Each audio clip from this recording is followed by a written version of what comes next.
Oke, assalamualaikum warahmatullahi wabarakatuh. Hari ini kita lagi di mana? Di rumah. Jadi kita ngobrol sedikit buat teman-teman yang ada di apa nih? Di YouTube deh, di YouTube. Nah, jadi hari ini saya mau cerita perihal 2 hari ini kembali ada kasus penipuan segitiga.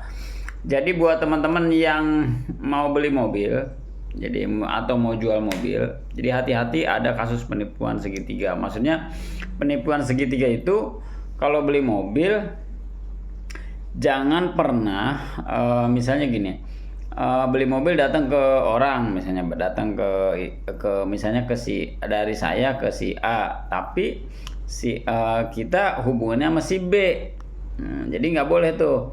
Kenapa nggak boleh? Misalnya gini, kita telepon si B nih, Pak B, ini saya mau beli mobilnya ada nggak? Dia pasti bilang, oh ada.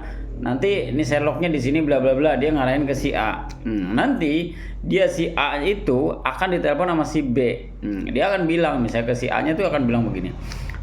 Mas, nanti kalau ada orang nanyain Pak siapa, misalnya Pak saya, Pak Muhtar, mau nyari mobil, bilang aja iya, nanti masalah transaksi ke saya. Nah, itu pasti si B begitu tuh.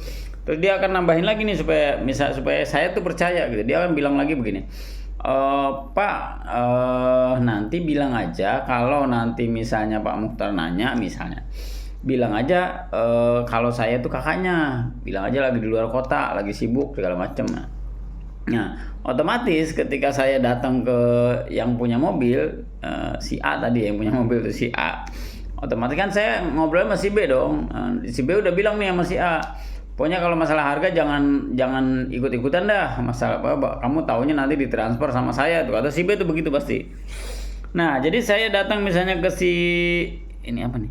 Datang ke si saya datang kan ucuk-ucuk dengan Sherlocknya si B, dengan daftar harga si B. Jadi saya datang, waktu kan ketemulah saya sama si A nih, misalnya Mas A misalnya, saya mau lihat mobilnya, ada. Oh pasti dia bilang ada. Terus harga berapa misalnya, oh nanti Mas sama si B aja urusan masalah jual belinya.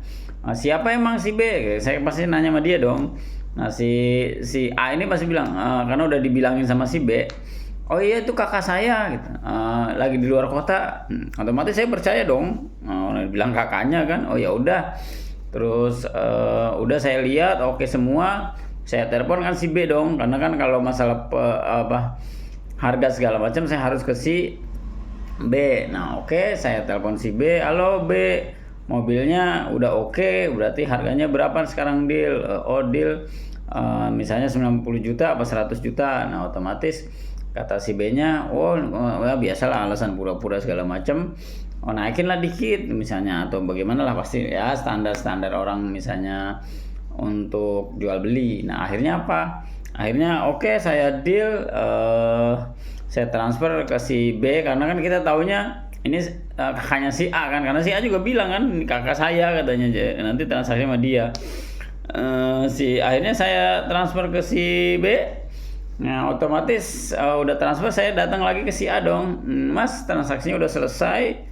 Terus kemudian saya minta BPKB sama sama STNK-nya bla segala macam. Nah si A telepon dong si B, Mas udah selesai, kata orangnya udah transfer gitu kan. Ya biasa gitu nanti kalau transfer, ternyata oh iya belum, atau bagaimana lah nanti. Nah nunggulah, kita nunggu. Saya telepon ke si B, udah susah nggak bisa. Setelah transfer ya si A nelpon juga udah nggak bisa. Bingung kan. Nah ya seperti itu biasanya penipuan segitiga. Nah jadi ini banyak banget terjadi.